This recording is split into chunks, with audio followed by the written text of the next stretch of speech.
A couple of years back, I was not an active investor. So I used to save all my surplus money in a fixed deposit, or worse, I used to spend all of it.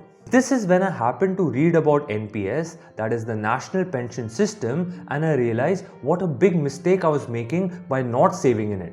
Hey guys, my name is Jay and welcome to the third episode of Money Matters, a series of videos where I talk about my relationship with money.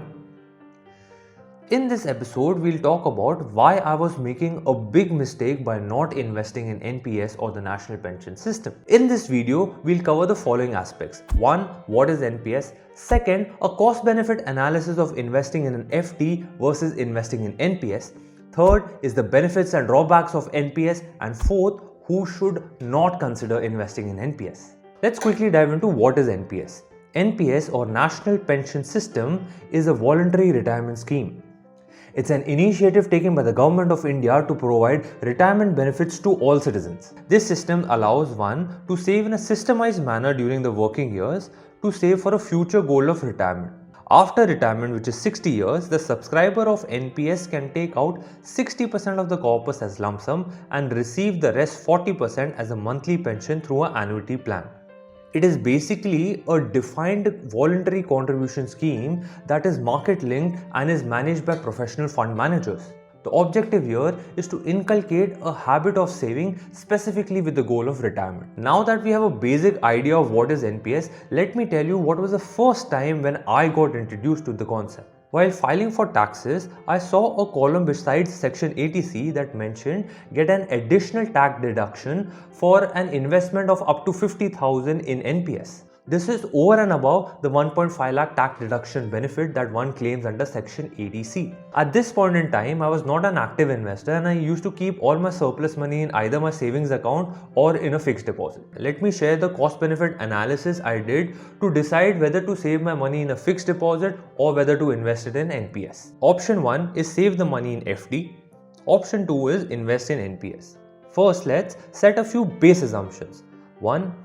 Investment amount per annum is 50,000. Second, my income tax slab is 30%. The third base assumption is that this 50,000 is a surplus amount that I do not need in the immediate future. Even if it gets locked for 30 years, I'm fine with it. In option 1, this is where I'm keeping my money in fixed deposit. Because there's no tax saving on 50,000 amount, 30% of it, that is 15,000, gets deducted as tax, and in effect, I only get 35,000 to invest annually. The interest rate is approximately 5%. Now if I keep investing 35,000 in an FD every year at a 5% interest rate for the next 30 years, by the time when I'm 60, the total corpus I'll have is rupees 24.41 lakh.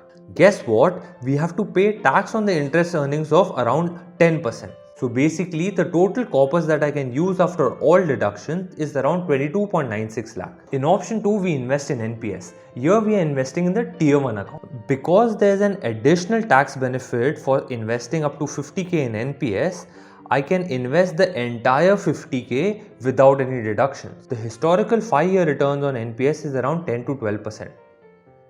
In this calculation, we'll consider 10%. Now, if I keep investing 50,000 in NPS every year at a 10% interest rate for the next 30 years, by the time I'm 60, I'll have a total corpus of 90.47 lakh. Out of this total corpus, I can only withdraw 60% as a lump sum amount that amounts to 54.28 lakhs. For the rest 36.18 lakhs, I'll have to buy an annuity that pays me a monthly pension. The best part is, since NPS is under EEE tax exempt status, the lump sum amount that we withdraw is entirely tax free. Even if we ignore the annuity part and just consider the lump sum amount, we make significantly higher money than in an FD investment. So basically, 22.96 lakhs in option 1, that is investing in FD, versus 54.28 lakhs in lump sum and 36.18 lakhs in annuity in option 2, that is investing in NPS. This calculation shows that I make significantly more money in NPS rather than saving it in a fixed deposit. I have linked a downloadable Excel of this particular calculation in an Excel below. You can do the math for yourself. Now that the math is somewhat clear, let's discuss the benefits and drawbacks of NPS. First point in the benefits is forced saving. Now, forcing myself to save 50,000 every year is definitely a smarter choice than spending it. It basically instills a sense of discipline in me as an investor. So the second benefit is tax savings. Now, because of the EEE tax exempt status of NPS, one tends to gain tax benefit in the following three sections. Number one is tax exempt on the principal amount of 50k which you invest in NPS every year. Second is tax exempt on the interest earnings which you gain over the tenure of your investment. Number three is tax exempt on the lump sum amount which you withdraw at maturity. And number three benefit of NPS is retirement planning. Now, this can be one of the pillars in your entire retirement strategy. Now that we have discussed the benefits, NPS also has a few drawbacks as an investment vehicle. Number one is extremely poor liquidity. One has to wait till the age of 60 years to withdraw the corpus amount, and that too you can only withdraw 60% of the corpus. What if an emergency occurs and you need the money immediately from your NPS account?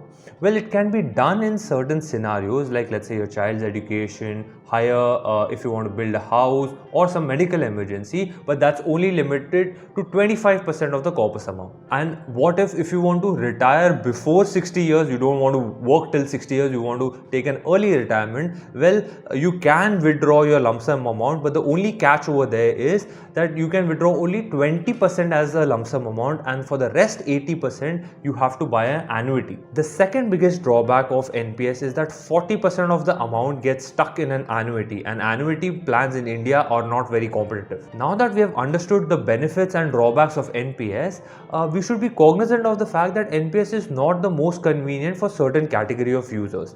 Let's discuss who should not consider investing in NPS. Before we get into that, I want to make a small disclaimer that this is purely an informational video.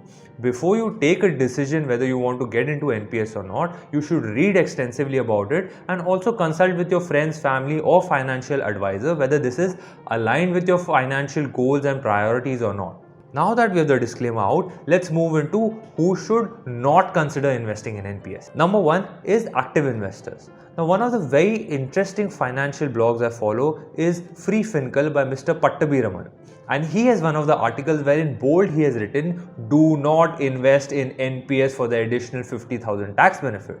I'll link the particular article in the description below. The basic premise of Mr. Pattabhiraman in the article is that if you are an active investor and can generate 10% year-on-year returns via mutual funds, then mutual funds is a better alternative than NPS.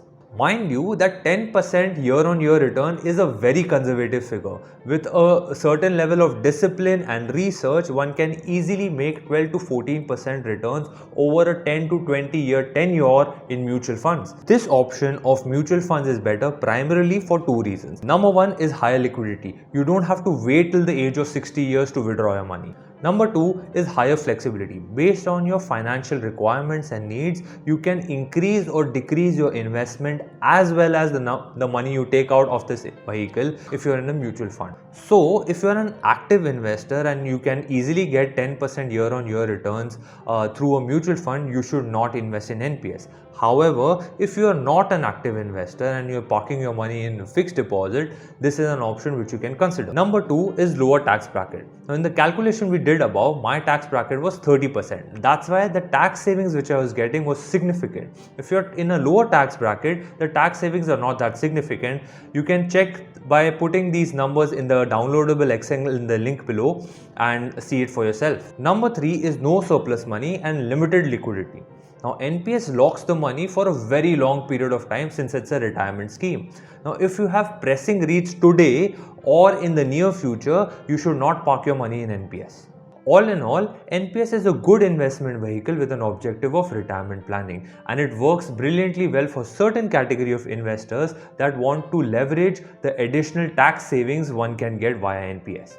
If you have stayed till this part of the video, I'm sure that you found the content valuable and learned something new. Do consider subscribing to my channel for more such valuable content and to learn how to make your money work best for you. These are a few other videos in my Money Matters series that help you do the same. Thanks for watching.